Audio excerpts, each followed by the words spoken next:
Thank you for joining us. The whole global warming theory may be nothing more than hot air, critics say, as a major UN climate change conference draws near. The debate stems from leaked emails stolen from a research center in Britain, which raised concern over data manipulation. Just under 2 weeks and counting, 191 countries will head for Denmark to try and reduce greenhouse gases. But a computer hacker has shown that scientists have been pumping out hot air of their own.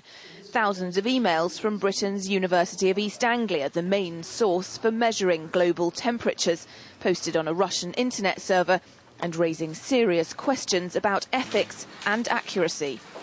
In these emails, they talk about trying to suppress the real data, and they talk about working with government to not release the documents to Freedom of Information Act request. And they also talk about how to persecute scientists and other people and get their funding revoked, get them in trouble, get them kicked out of peer-reviewed journals if they tried to file scientific data that disproved that global warming was indeed happening or that it was man-made. So this is a giant scandal. This is ClimateGate. Now that climate change theory is in the public domain, the majority of ordinary people don't even think to question it.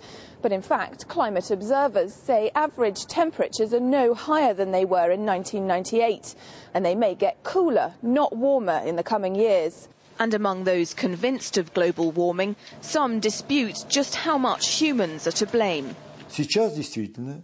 Now, indeed, the warming is progressing, although not quite as rapidly as it did in the late 19th century, when anthropogenic influence was minimal, if any. Therefore, the eternal question is bound to arise. What's the reason? Well, perhaps mankind does contribute somewhat to this warming, but by no means is it the main one. Personally, I'm convinced that we still do not know the answer. Nonetheless, voters are forcing their leaders to act.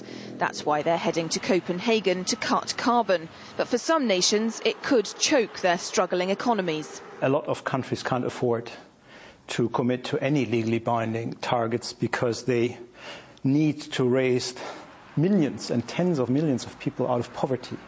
India, China, they cannot afford to sign up to any such binding targets, and therefore Copenhagen will be more or less a political agreement, but not a legally binding agreement.